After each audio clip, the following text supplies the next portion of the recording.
আলহামদুলিল্লাহ, সকালটা শুরু করলাম ফ্রেশ এক গ্লাস জুস খেয়ে। তারপর বোনের বাসায় যেয়ে বোনের হাতের রান্না, অনেক প্রকারের ভর্তা, ছাদ বাগানের শাক দিয়ে মজা করে ধোয়া ওঠা গরম গরম পোলাওর সাথে খেলাম। হ্যালো এভরিওয়ান, আসসালামু আলাইকুম সবাইকে।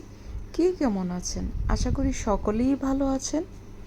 আমিও ভালো আছি আলহামদুলিল্লাহ।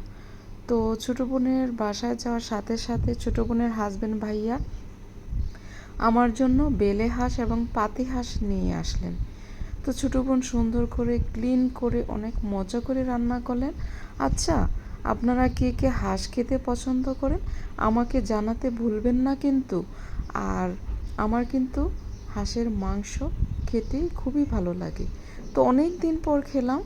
আর যদি হয় ধোয়া ওঠা গরম গরম এরকম পোলাও, আমি রান্নাটা খেয়ে মনে হয়েছে ছোটোবেলায় ফিরে গেছি। মায়ের হাতের রান্নার কথা মনে হয়ে গেল।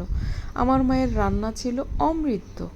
সত্যি, কে কে হাঁসের মাংস ধোয়া ওঠা পোলাও দিয়ে খেতে পছন্দ করেন? আর যদি হয় এমন একটি বৃষ্টির দিন, জানাতে ভুলবেন না। ভালো থাকবেন সবাই, দোয়াতে রাখবেন ইনশাআল্লাহ।